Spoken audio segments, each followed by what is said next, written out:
ဟုတ်ကဲ့ကျွန်တော်ကိုဗျာလူတွေအများကြီးမေးလာတယ်ဟို ICJ ကိစ္စနဲ့ပတ်သက်ပြီးဗမာပြည်ဘာဖြစ်မလဲပေါ့နော်အဲ့လိုမေးလာကြတဲ့အတွက်ကျွန်တော်ကရေးပြတာလဲမောနေပြီဗျာအဲ့ဒါကြောင့်ကျွန်တော်ကဒါကိုဖြည့်ရှင်းဖို့အတွက်အခုလိုတင်ပြရမယ့်အခြေအနေတစ်ခုကိုရောက်လာတယ်ပေါ့ဗျာ ICJ မှာရှုံးရင်ဘာဖြစ်မလဲနိုင်ရင်ဘာဖြစ်မလဲပေါ့ဗျာအဲ့လိုမေးကြတယ်ဒါပေမဲ့ကျွန်တော်ကရှုံးရင်ဘာဖြစ်မလဲဆိုတဲ့အခြေအနေကိုပထမတင်ပြသွားပြီးတော့နိုင်ရင်ဘာဖြစ်မလဲဆိုတဲ့အခြေအနေကိုကျွန်တော်တင်ပြခြင်းတယ်ဒါပေမဲ့ခင်ဗျားတို့မေးနေတဲ့မေးခွန်းနှစ်ခုလုံးမှာတစ်ခုမှမမှန်ဘူးလို့ပဲကျွန်တော်ပြောနိုင်တယ်ဗျဘာဖြစ်လို့လဲဆိုတော့ ICJ မှာအရှုံးနိုင်မရှိဘူးဗျ ICJ ကဘယ်လိုပြောမလဲဆိုတော့ပူးပေါင်းဆောင်ရွက်ညှိနှိုင်းရေးခုံရုံးတစ်ခုဖြစ်တယ်လို့ကျွန်တော်ကအဲ့လိုနားလေတယ်ဗျာဘာဖြစ်လို့ဆိုတော့ကုလသမဂ္ဂရဲ့အခြေခံစည်းမျဉ်းအောက်မှာဖွဲ့ထားတဲ့ကုလသမဂ္ဂအဖွဲ့ဝင်နိုင်ငံများရဲ့ပြဿနာများအားလုံးကိုကုလသမဂ္ဂကတည်ဆောက်ထားပေးတဲ့ international ဒီဟိုတင်းမော်ဗျာဒီ ICJ ရဲ့အဓိပ္ပာယ်ကတော့ဒီ international crime of justice ပေါ့ဒီတခုခုကျူးလွန်လာခဲ့ရင်ဒါမှဟုတ်အဲ့လိုကျူးလွန်လာတဲ့ဥစ္စာတွေကိုကုလသမဂ္ဂအဖွဲ့ဝင်နိုင်ငံများအားလုံးကိုညှိနှိုင်းပူးပေါင်းဆောင်ရွက်ပေးတဲ့ခုံရုံးပေါ့ဗျာဆိုတော့ ICJ မှာရှုံးတာနိုင်တာမရှိဘူးဗျ ICJ နဲ့ပတ်သက်လို့ကျွန်တော်နေနေတဲ့အမေရိကန်နိုင်ငံရဲ့ဒီအမေရိကန်နိုင်ငံရဲ့အမေရိကန်နဲ့နီကာရာဂါအရေးခင်းဆိုရင်ရောကွန်ထရာအရေးခင်းတွေမှာရောအမေရိကန်နိုင်ငံကမလိုက်နာတာတွေလည်းရှိတယ်ပို့ဘက်ကကျူးလွန်တာတွေလည်းရှိတယ်နစ်နာတာတွေလည်းရှိတယ်ပေါ့ဗျာပြောချင်တာကတော့ဒါပေမဲ့ဆက်လက်မလုံဆောင်ရအောင်ဆက်လက်ဒီလိုအခြေအနေမျိုးမဖြစ်ပွားရအောင်တော့အဲ့ဒီလောက်ခဲ့တဲ့အမေရိကန်နိုင်ငံကထိမ့်သိမ်းသွားတာမျိုးရှိတယ်ဟိုဘလို့ပြောမလဲဗျာဒီသမ္မတကြီးအိုဘားမားလက်ထက်ကတော်တော်ကြီးကိုအဆင့်ရှိတဲ့ director ဝန်းကျင်ပေါ့ဗျာ regional director ပေါ့အဲ့ဒီလူနဲ့ကျွန်တော်စကားပြောဘူးတယ်ဗျဆွေးနွေးဘူးတယ်ဗျဆွေးနွေးဘူးတော့ဒီ ICJ ကိုသူတို့ဘလို့ညင်းဆိုခဲ့တယ်လဲဆိုတဲ့အခြေအနေမှာအဲ့ဒီ ICJ ကိုရော်ကြီးပေးတာလည်းမရှိဘူးဗျအမေရိကန်အရန်ချမ်းသာတဲ့နိုင်ငံဗျာအရန်ချမ်းသာတဲ့နိုင်ငံရော်ကြီးပေးရင်လည်းပေးလို့ရတာပေါ့ဗျာဒါပေမဲ့အမေရိကန်မှာကလည်းသူပြောပြတာကအဲ့ဒီနစ်နာသွားတဲ့လူတွေကို NGO ဘောင်းစုံတွေနဲ့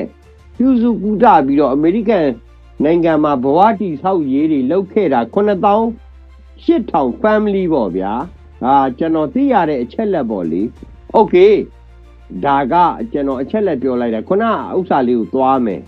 ICJ ရှုံးသွားရင်ဘာဖြစ်မလဲနိုင်သွားရင်ဘာဖြစ်မလဲဆိုတော့ ICJ ကညှိနှိုင်းပူးပေါင်းဆောင်ရွက်လိုက်နာပြီးတော့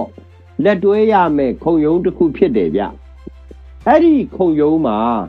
သူတို့ကဟို2020ခုနှစ်တည်းက provision order ထုတ်ပြီးသားဗျာဒါအားလုံးလည်းသိတယ်ဒေါအောင်ဆန်းစုကြည်သွားပြီးတော့တင်ပြတယ်မအောင်မြင်ဘူးဗျာ provision order ချမှတ်ခံလိုက်နာဆောင်ရွက်တော့ဟိုဘယ်လိုပြောမလဲအမိတ်ရာဇသံပေါ့ဗျာအဲ့ဒါကိုချမှတ်ခံရလို့ဟိုခုတင်းလောက်ခဲ့တာတွေလည်းရှိမယ်ပေါ့ဗျာဒါပေမဲ့ကျွန်တော်နားလေတာကအဲ့ဒီလောက်ခဲ့တာတွေအားလုံးကမြေပြင်မှာတခုမှမတွေ့ရဘူးဗျာစာရွက်ပေါ်မှာပဲရှိတယ်ဒါကျွန်တော်ဟိုဗုဒ္ဓဘာသာတွေရခိုင်နေမွန်နေချင်းနေကချင်တွေကိုကျွန်တော်ဘာမှမပြောဘူးဟိုစာရွက်ပေါ်မှာပဲရှိတယ်ဗျာကျွန်တော်ဒါပွင့်ပွင့်လင်းလင်းပဲပြောတယ်စာရွက်ပေါ်မှာမရှိအောင် IIMM လို့ MMEI တို့ MAN တို့အများကြီးပဲဖွဲ့ထားတယ်ဗျာအဲ့ဒီပုံကိုယ်တွေကလည်းအဲ့ဒီမှာရှိနေတဲ့သတင်းအချက်လက်နော်လိုက်လံစုံစမ်းပေးနိုင်တဲ့သူတွေကိုတေးသေးချာချာထောက်ပံ့ပေးထားတာလည်းမရှိဘူးဗျဘာဖြစ်လို့လဲဆိုတော့ IIMM ရဲ့ပြဿနာကိုကျွန်တော်ပြောပြမယ်ဗျာဟိုဘင်္ဂလားဒေ့ရှ်ကိုထွက်ပြေးမယ်ထိုင်းနိုင်ငံကိုထွက်ပြေးမယ်အိန္ဒိယကိုထွက်ပြေးမယ်အဲ့လိုထွက်ပြေးတဲ့လူတွေက ပြောတဲ့အချက်လက်ကိုစုဆောင်းတဲ့သူတွေဗျဆိုတော့ဟိုပေးခြင်းတဲ့ message ကခုနက ICJ ရှုံးသွားရင်နိုင်သွားရင်ရဲ့အပေါ်မှာကျွန်တော်စကားပြောနေတာဖြစ်တဲ့အတွက်အဲ့ဒီမှာကဲဟုတ်ပြီ ICJ ရဲ့ပေါ်မှာရင်ဆိုင်နေရတဲ့ကိစ္စကိုမြန်မာကအခုရှောက်လွဲနေတာနိုင်သွားရင်တိုင်းရင်းသားတွေလူမျိုးစုတွေအပေါ်မှာတက်လက်တက်ဖြတ်ခွင့်ရသွားမယ်ဗျာကျွန်တော်နားလေတာရိုးရိုးရှင်းရှင်းလေးပဲနော် ICJ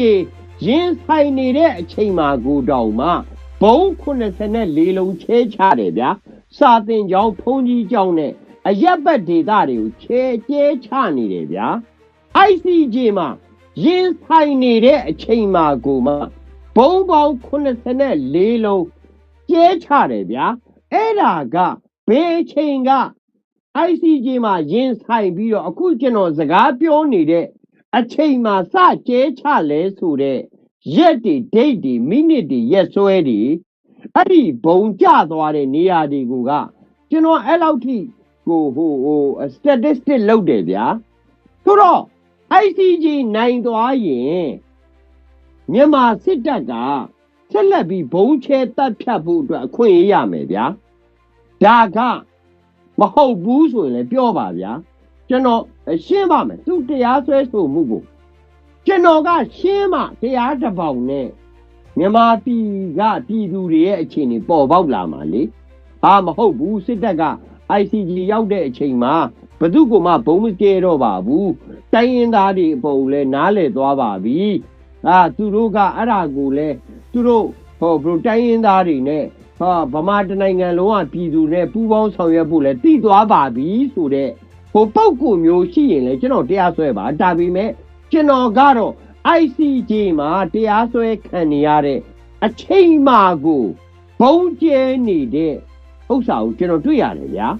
ဒါကိုကျွန်တော်ထောက်ပြတာနေ့ချက် ICJ မှာရှုံးသွားရင်ဘာဖြစ်မလဲလို့လူတွေကမေးတယ်ဟို BBC နဲ့ ICJ ကရှိနေတဲ့ဟိုအင်တာဗျူးရှိတယ်ဗျာဆိုတော့သူကအဲ့ဒီမှာမမေးလိုက်တဲ့မေးခွန်းတစ်ခုကိုကျွန်တော်ထောက်ပြမယ်ဂျော်ဂျီကိစ္စပေါ့ဒါဆိုရင်ဂျော်ဂျီပေးပြီးတော့အဲ့ဒီလူတွေရဲ့အခွင့်အရေးကိုအလုံးစုံရနိုင်မယ်လို့ခင်ဗျာယုံကြည်ပါသလားဂျော်ဂျီပေးပြီးတော့အဲ့ဒီဂျော်ဂျီကိုခင်ဗျားတို့လက်ခံပြီးတော့နော်အဲ့ဒီလူတွေအခွင့်အရေးရဖို့အတွက် ICJ ကတာဝန်ယူပါသလားဆိုတာကိုမမေးခဲ့ဘူးဗျာဘာသူမေးနေတဲ့အင်္ဂလိပ်စကားလုံးတော်မှာငပိသုံးပိတ်တာသူ့ခေါင်းပေါ်မှာရွက်ပြီးပြောနေတာဗျာအဲ့လိုကွာ motherfucker ကောင်းနေပေါ့ဗျာကျွန်တော်ရိုင်းသွားရင်ခွင့်လွတ်ပါ BBC ကလူမရှိပဲခန့်ထားရတဲ့အခြေအနေဗျာ BBC မှာတကယ် technician တွေမရှိတော့ဘူးတကယ်ပညာရှင်တွေမရှိတော့ဘူးဆိုတော့အဲ့ဒီလိုပေါ့ဗျာဟိုဗမာပြည်ကိုဖေနိုင်နှာခေါင်းနိုင်နဲ့လုတ်တဲ့အခြေအနေသတင်းဌာနအဖင့်လောက်ဗျာကျွန်တော်တို့ကဒါတွေကိုထိုင်ကြည့်ပြီးတော့ရော်ကြီးပေးရလောက်အောင်ဗမာတပြည်လုံးကအဲ့ဒီရော်ကြီးအတွက်တာဝန်ရှိသလားပေါ့ဟိုဦးရွှေမောင်ကခုနမကြခင်နိုင်လောက်ကပြောတယ်ပေါ့ဗျာရော်ကြီးပေးရင်လည်းခမားတို့မပေးရပါဘူးပေါ့မင်းအောင်လှိုင်နဲ့သားနဲ့သမီးတွေခိုးစားဖွက်စားထားတဲ့ပတ်စံပေးရမယ်ဆိုတဲ့ဟိုဘလို့ပြောမလဲဗျာဟိုလမ်းဘေးစကားမျိုးပြောတာဗျာ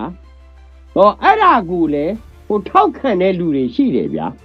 တိုင်းပြည်တစ်ပြည်ကတိုင်းပြည်တစ်ပြည်ကိုရော်ကြီးပေးတယ်ဆိုတာအဲ့ဒီတိုင်းပြည်မှာရှိနေတဲ့လူတူနှစ်တယောက်နှစ်ယောက်ရဲ့ပိုင်ဆိုင်မှုကိုထုံးနှုတ်ပြီးပေးရတာမဟုတ်ဘူးလေဗျာဆိုတော့ဟို ICJ ရဲ့ဂမ်ဘီယာရှိနေကဂျော်ဂျီပေးရမယ်ပြောတယ်ဆိုတာသူရှုတော့ကသူပြောတာကိုအဲ့ဒါကျွန်တော်မငင်းဘူးဗျာကျွန်တော်မငင်းဘူးဘာလို့သူကရလို့မှုနဲ့ရှင်းနေတယောက်ဖြစ်တာလေအဲ့ဒီရှင်းနေတယောက်ရဲ့သူ့ရဲ့ရှင်းနေ company ရောအဲ့ဒီနိုင်ငံအတွက်ရောအဲ့ဒီလူမျိုးအတွက်ရောသုံးခုနော်သူ့ရဲ့ ရလို့မှုအတွက်ရောအဲ့ဒီရှင်းနေကုမ္ပဏီ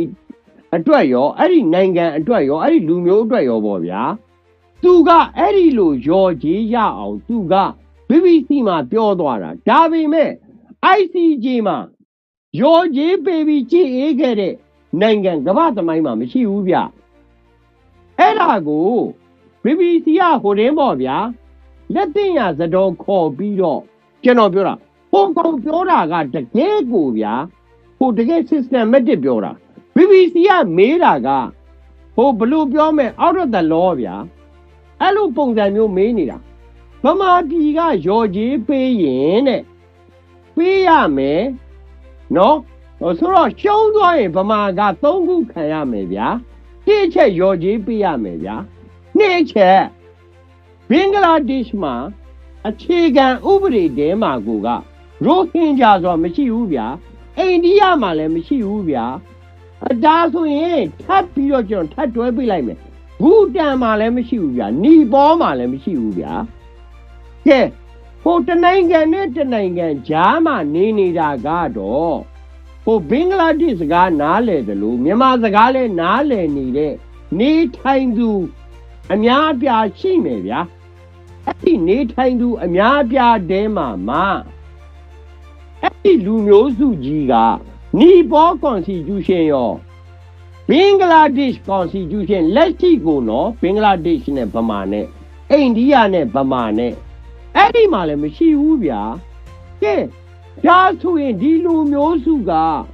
မိုးပေါ်ကကြလာတာလားပေါ့ကျွန်တော်ပြောချင်တာကျွန်တော်ကလူခွင့်ရရှုတော့ကရိုးရိုးရှင်းရှင်းလေးပဲကျွန်တော်ကတွေးတယ်အာသာကမြန်မာစစ်တပ်နဲ့မြန်မာအစိုးရအာဏာပိုင်နော်ဆောင်ရွက်အုပ်ချုပ်နေတဲ့ရဲစခန်းတွေကိုတက်တိုက်တယ်အဲ့ဒီလိုတက်တိုက်တဲ့အတွက်အဲ့ဒီမှာရှိနေတဲ့မြန်မာစစ်တပ်နဲ့လုံခြုံရေးအဖွဲ့ကပြန်လဲခြေမုံနှိမ်နေတယ်အဲ့ဒါနံပါတ်1နံပါတ်2အဲ့ဒီလိုနှိမ်နေတဲ့နေရာမှာအယက်သားနဲ့အကျန်းဖတ်သမားကိုတိတိကျကျမခွဲကြဘဲနဲ့အားလုံးကိုအတူတူပဲလို့နှိမ်နေလိုက်တယ်နံပါတ်3အဲ့ဒီနှိမ်နေမှုအပေါ်မှာဖြစ်ပေါ်လာတဲ့ပြဿနာကိုဗမာတပြည်လုံးရောအဲ့ဒီအချိန်ဟာရှိခဲ့တဲ့ဒေါ်အောင်ဆန်းစုကြည်ရဲ့အစိုးရကိုရောမြန်မာစစ်တပ်ကတာဝန်ယူခိုင်းတယ်ကျွန်တော်ဒါပဲနားလေကျွန်တော်ကအမှန်နေပြောတာကျွန်တော်ပြောတာကခင်ဗျားတို့မကြားကျင်တာတွေကြားကျင်တာတွေဒီရိုဟင်ဂျာစကားလုံးဆိုတာဗမာရဲ့ကျွန်တော်ပြောနေတာနော်ခင်ဗျာဘယ်မင်းဘရင်ရဲ့ကောင်စီမှာမှအတိမတ်မပြုတာဥမာစီဘောမင်းကောင်စီလားဘိုးတော်ဘုရားကောင်စီလားဒါမှမဟုတ်ရင်လေဥနုလွတ်လပ်ရေးရပြီးတော့ပါလီမန်ဒီမိုကရေစီရဲ့နော်1949ဥပဒေထဲမှာပြဋ္ဌာန်းထားသလား1984အာဏာရှင်နေဝင်းလုပ်တဲ့ဥပဒေထဲမှာပြဋ္ဌာန်းထားသလား2008ထဲမှာပြဋ္ဌာန်းထားသလားဆိုတော့ဒါတွေလည်းကျွန်တော်မတွေ့ရဘူးဗျပြီးတော့အဲ့ဒီလူတွေနေထိုင်နေတဲ့နေရဟိုဘက်ဒီဘက်ပေါ့ဗျာဟိုနှစ်ဖက်စလုံးဒါဟာဒီလူမျိုးစုတွေဆိုပြီးတော့ပြဋ္ဌာန်းထားတဲ့နော်လူမျိုးစုနဲ့ယဉ်ကျေးမှုဆိုင်ရာသိသိဆောင်ရွက်ရေးကောင်စီဆိုတာမြန်မာဘော်ဒါနယ်ကြားသိသိစောက်ချောက်ရေးကော်မတီအဲ့ဒီအားလုံးကိုအကောင့်ထဲပေါ်ရတဲ့နှစ်ဖက်နိုင်ငံစီးမြင်းတွေမှာရှိတယ်ဗျတရုတ်မှာလည်းရှိတယ်အိန္ဒိယမှာလည်းရှိတယ်ဘင်္ဂလားဒေ့ရှ်မှာလည်းရှိတယ်ထိုင်းမှာလည်းရှိတယ်လာအိုမှာလည်းရှိတယ်ကမ္ဘောဒီးယားမှာလည်းရှိတယ်ဒါပေမဲ့အဲ့ဒီရှိတဲ့နိုင်ငံအားလုံးမှာမရှိဘဲနဲ့မောင်တော်မှာရိုဟင်ဂျာတစ်ခုတည်းရှိနေတာကဘင်္ဂလားဒေ့ရှ်ရဲ့ constitution မှာလည်းမရှိဘူးအိန္ဒိယ constitution မှာလည်းမရှိတဲ့လူမျိုးစုတစ်ခုအနေနဲ့လက်ခံရမယ်ဆိုတဲ့ပုံစံမျိုးကတော့ ICJ မှာရှုံးရင်ခင်ဗျားတို့လက်ခံရမယ်။ဘာကြောင့်လက်ခံရလဲ။ဒီပြဿနာကိုလှုပ်ခဲ့တာဘယ်သူမှမဟုတ်ဗမာစစ်တပ်ဗျ။ဗမာစစ်တပ်ဗျခင်ဗျားတို့ physics မှာသွားကြည့်လိုက်လေ inertia theory ဆိုကြားဘူးလား။ Physical inertia theory ကြီးကခင်ဗျားတို့အားလုံးကိုစီးမျောလိုက်ပါလို့ရတယ်ဗျခင်ဗျားတို့စီးမောလိုက်ပါတဲ့ force and speed and ဟုတ်လား gravity force speed gravity ထဲမှာပါလာတာတွေအားလုံးကိုမြန်မာစစ်တပ်ကလက်ခံပေးရတော့မယ်အဲ့ဒါ inertia theory force speed gravity ထဲမှာအဲ့ဒီ၃ခုထဲမှာပါလာတာတွေကိုခင်ဗျားတို့လက်ခံရတယ်ဗျခင်ဗျာလာအိုမှာလူမျိုးသစ်တစ်ခုမရှိဘူးဗျာဟိုဘယ်လိုပြောမလဲဗျာကျွန်တော်ပြောအဲ့ဗမာပြည်မှာတော့မုံဝန်းရှိတယ်တဲ့ဘာလို့မုံဝန်းဆိုတာဘိန်းချက်တဲ့လူမျိုးဗျာရာပါထုတ်တဲ့လူမျိုးဗျာသိမ့်စိန်နဲ့တန်းရွှေတို့ကမုံဝန်းနဲ့ချမ်းသာတာလေအဲ့ဒါကိုလေကျွန်တော်တို့နောက်ပိုင်းမှာအတိအကျရှင်းပြသွားဖို့ရှိတယ်ဗျဒါပေမဲ့အခုရိုဟင်ဂျာဆိုတဲ့လူတွေကဘိန်းလည်းမချက်ဘူးဗျသူတို့ပြောနေတဲ့လူမျိုးကဘာဖြစ်လို့ရှိလဲမရှိဘူးဘင်္ဂလားဒေ့ရှ်ရဲ့အခြေခံဥပဒေမှာမရှိလို့ကျွန်တော်ပြောတာအိန္ဒိယအခြေခံဥပဒေမှာလည်းကျွန်တော်မတွေ့လို့ပြောတာဒါဆိုရင်မိုးပေါ်ကကြလာသလားလို့ကျွန်တော်ဒါလေးမေးတာအောက်ကပါမဟုတ်ပါဘူးတဲ့ချက်ကူးလာတာရေကူးလာတာပဲဟုတ်လည်းမနှိမ့်နဲ့ကျွန်တော်မကြိုက်ဘူးကျွန်တော်ပေးခြင်းတဲ့ message ကမြန်မာပြည်ရခိုင်ဒေသမှာနေထိုင်နေတဲ့အစ္စလမ်ဘာသာဝင်တွေကိုအမုန်းတရားနဲ့မြန်မာစစ်တပ်ကအချိန်တစ်ခုမှာတို့စီယုံသိမ်းသွင်းလို့မရတော့တဲ့အချိန်မှာတတ်ဖြတ်နှိမ်နှင်းချိန်မုန်းတယ်လို့ကျွန်တော်အဲ့လိုနားလဲတာဗျာဆိုတော့ကျွန်တော်နားလဲမှုကအရန်ရိုးချင်းတယ်ကျွန်တော်နားလဲမှုကလူမျိုးမပါဘူးဗျာအခြေအနေပဲပါတယ်အရင်တုန်းကမြန်မာစစ်တပ်ကဒီရခိုင်တွေကိုဝင်လာဖို့လူမျိုးစုအားလုံးကိုပြင်မဲ့လက်ပတ်တွေပေးတယ်အကုန်လုံးဝင်ခွင့်ပေးတယ်ပတ်ပုံတင်လုပ်ပေးတယ်ဟိုကဘုံမှုကြီးမင်းမောင်ဆိုရင်မင်းမောင်ပေါ့ဗျာဟုတ်လားဆိုရင်ဒါခင်ညွန့်ရဲ့လက်ယုံညာရခိုင်ပြည်နယ်ရဲ့လက်ယုံကြီးဗျာစားတာများသွားတာဗျာဟိုခေတ်ကသိန်းပေါင်း9000စားတာဗျာဘုံမှုကြီးမင်းမောင်ကပြေးပြီးတော့ဘန်ကောက်ရောက်လာကျွန်တော်စီမှာလာနေတာကျွန်တော် ABSC ရဲ့အဖွဲ့ရတွေရောဟိုဘယ်လိုပြောမလဲအတိုက်ခံလုပ်နေတဲ့အဖွဲ့တွေရောကျွန်တော်ကိုလေဟာခင်ညို့လူဘသူလူဆိုကျွန်တော်ဆွဆွဲကြတာနောက်ဆုံးတော့ကျွန်တော်ဘာလုပ်လိုက်လဲဘုံမူကြီးမင်းမမောင်ကိုကျွန်တော်ထောင်ထဲပြန်ပို့ပေးလိုက်တယ်ဒါခင်ဗျားတို့သိအောင်ကျွန်တော်ပြောပြတာစားခဲ့တာဗောဗျာစားပြီးတော့အဲ့ဒီလူတွေကိုလေခင်ညို့ရဲ့လက်ယုံကြီးဒီရခိုင်ပြည်ရဲ့လက်ယုံကြီးဘုံမူကြီးမင်းမမောင်အကုန်သွင်းတာကျွန်တော်သူ့မေးတယ်ဟာဆရာဦးမင်းမမောင်ခင်ဗျားတစ်နှစ်ကိုဘယ်လောက်သွင်းလဲဆိုတော့ तू က9000အနည်းဆုံးရှိတယ်တဲ့ဟာโอเค